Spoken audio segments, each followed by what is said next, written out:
Welcome back again to our channel. Bago natin simulan ng ating kwento, ay maaaring pakilike ng ating video, subscribe to our channel, and hit the notification bell for more updates.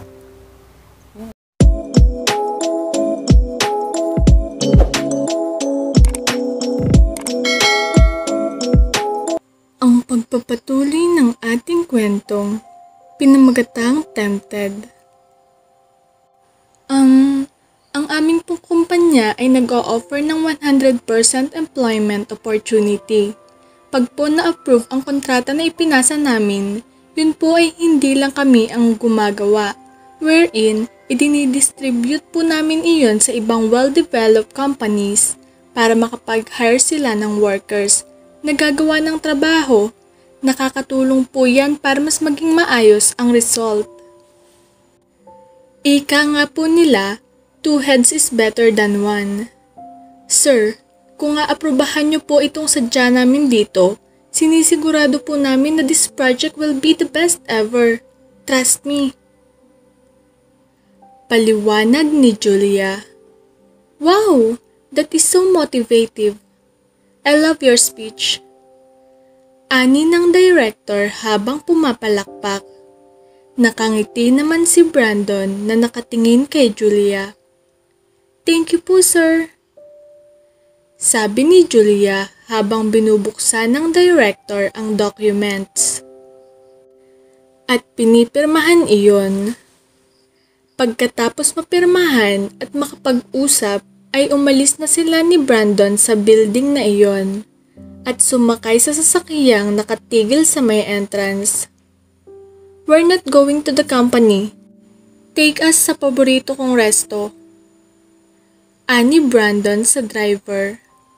Okay po, sir. Nag-drive na ang driver pagkatugon kay Brandon. Ang galing mo dun kanina, ha? Puri niya kay Julia. Thank you po, sir.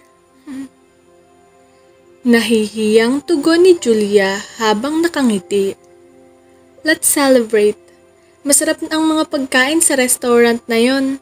Sinisigurado ko sa iyong magugustuhan mo dun.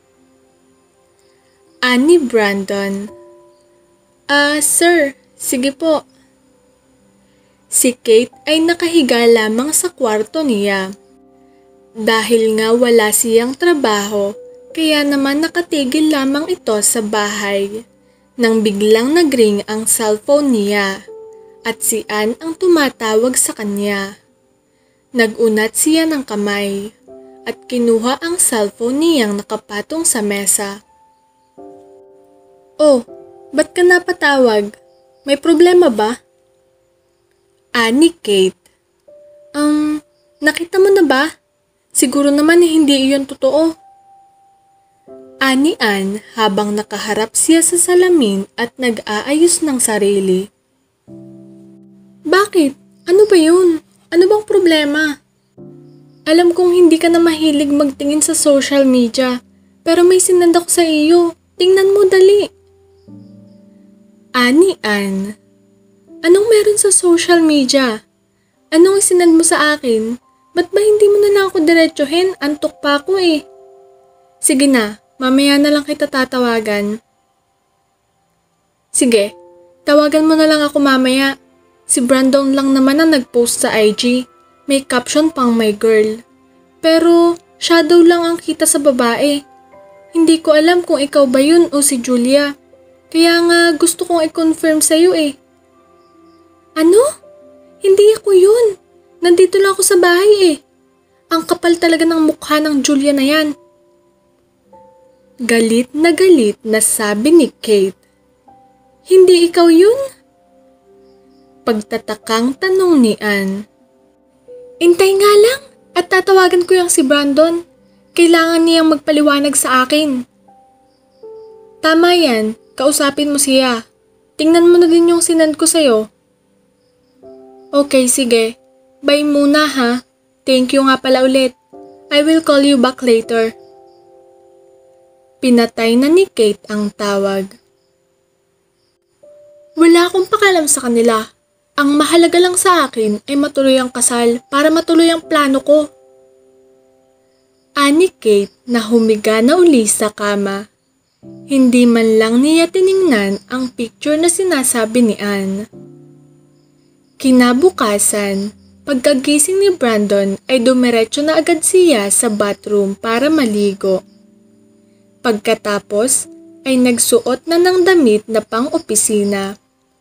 Habang inaayos ang kanyang necktie, ay biglang may kumatok sa pintuan. "Good morning po, sir." Ani ng isa nilang katulong. "Kung sino ka man, bukas ang pinto, pumasok ka na."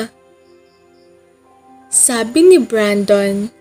"Sir, hinahanap po kayo ng mama nyo. Gusto daw po niya kayong kausapin.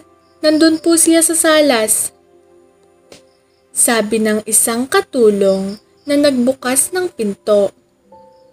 "Si ma'am? Bakit daw? Anong problema?"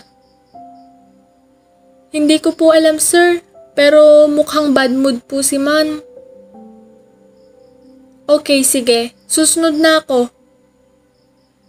Lumabas na ang katulong at sumunod na din naman siya pababa ng salas matapos niyang kuhanin ang cellphone niya sa may table sa tabi ng kanyang kama.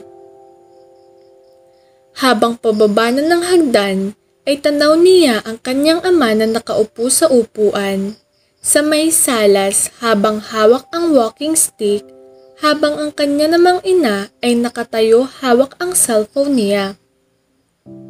"Brandon, ano to? Ano tong kumakalat na ito? Magpaliwanag ka nga sa amin." Galit na sabi ng kanyang ina. "Mom, it's just a picture. We got the contract yesterday.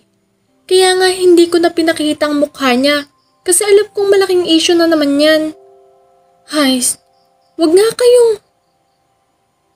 "So, dahil lang sa nakuha niyong kontrata, kailangan mo pang mag-post ng ganyan? Alam ng mga tao na hindi si Kate yan." Inis na tono ng mom niya. "Mom, bakit hindi ka dumiretso sa mismong account ko? May bracket ang caption niyan. May personal assistant. Hindi ko alam kung ano yung iniisip nyo. At siguro ay nag-Facebook na naman kayo. Alam nyong puro fake news ang makikita doon." Paliwanag ni Brandon. "Kumalma ka nga. Magtiwala ka naman sa anak mo. Nasabi na niya, walang namamagitan sa kanilang dalawa ni Julia. Huminahon ka na. Kilala ko si Julia. Napakabait niya. Tsaka disenteng tingnan." Pagpapakalma ng ama ni Brandon sa kanyang ina. "Thank you, Dad, for trusting me. Wala naman talagang namamagitan sa aming dalawa. Tawagan mo si Kate at linawin mo sa kanya yan." Ani ng mom niya. "Opo, ma'am. Siya, aalis na ako. Malilate na po ako. Mag-ingat kayo dito. Thank you, Dad." Umalis na si Brandon sa bahay at sumakay na ng kanyang sasakyan papuntang kumpanya. Nakadating na din si Julia sa trabaho. Nakasuot siya ng fitted na kulay red na dress at heels na may maliit na takong. Alam na niya ang issue. Alam na niyang magte-trending siya dahil sa tawag ni Diane sa kanya. Hindi dahil sa concern ito, kundi dahil sa inggit na nararamdaman. Gusto niyang malaman kung anong meron sa dalawa ni Brandon at Julia. Kadadating lang diyan sa kumpanya. Naglalag-in ito. Inintay siya ni Julia na matapos. Nang matapos na ito, ay dumiretso siya sa kung saan naroroon si Julia. "Julia, gusto kitang makausap dun sa tabi." Tumalikod ito at iniwasan si Julia na yun ang kanyang sinabi. "Ann, bakit? Ano bang gusto mong sabihin? Dalian mo lang ha? At baka mamaya ay dumating na si Brandon." Ani Julia. Wow ha? At talagang Brandon lang ang tawag mo sa kanya. Ani Ann, na tila nanlaki ang mga mata. Alam mo, umpisa pa lang alam kong may namamagitan sa inyong dalawa. Baka hindi mo alam, ikakasal na si Sir ha? Kaya wag mo naman sana siyang landi-landiin. Hindi mo kilala si Kate. Kayang-kaya kaniyang alisin sa trabaho mo. Sabi ni Ann kay Julia. Wala na lang naiimik si Julia. Bakit hindi ka mag-focus sa trabaho mo para makaahon ka naman sa hirap? O baka pinaplano mong landiin si Sir para siya ang maging daan sa pagyaman mo? It's a big no. Kaibigan ako ni Kate. Kaya hanggat nandito ako, hinding-hindi mo magagawang agawin si Sir sa kanya. Kaya kung gusto mo, hindi na niya natapos ang sasabihin dahil nagsalita na agad si Julia. Wait lang, wala talagang namamagitan sa aming dalawa ni Sir. Tingnan mo muna kasi yung account niya. Pagpapaliwanag ni Julia. Alam kong buntis ka, Julia, at sa palagay ko ay babae ang dinadala mo. Kaya kung ako sa'yo, umayos ka. Kung ayaw mong pati anak mo ay magaya sa'yo. Excuse me? Ani Ann na tumingin ng masama kay Julia at umalis na din. Dumating na si Brandon sa kumpanya na medyo na late dahil sa mga reporter na nakabantay sa may entrance. Dumiretso na siya sa office niya. Pagpasok niya doon ay nakita niya si Julia na nakaupo na sa kanyang pwesto. Ngumiti naman siya dito. Good morning po, sir. Bati ni Julia. Ipinatong ni Brandon ang kanyang dalawang kamay sa mesa ni Julia at yumuko ng kaunti at tiningnan niya ito sa mga mata. Huwag kang magpapaapekto sa sinasabi ng iba. Huwag mo na lang silang pansinin. Kung may reporter man na lumapit sa iyo, huwag ka na lang magsalita, okay? Ani Brandon. Okay po, sir. Mahinang tugon ni Julia.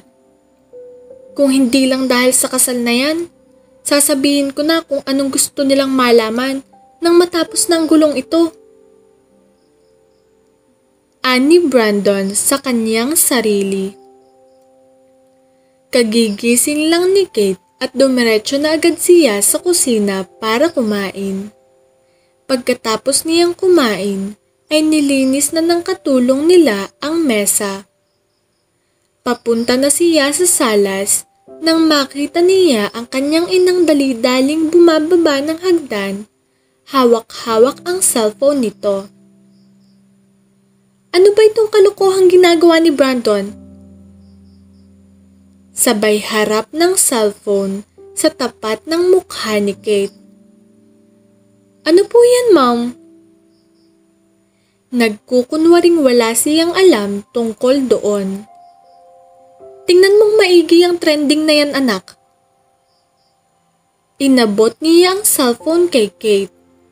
Tiningnan niya ang picture at ipinatong iyon sa table na parang galit. Ma'am! Ano yan? Tawagan niyo siya, ma'am. Malapit na ang kasal namin tapos ganito pang inaasta niya? Nangingiyak-ngiyak na sabi ni Kate. Parang wala siyang respeto sa'yo at sa pamilya natin sa ginagawa niyang yan.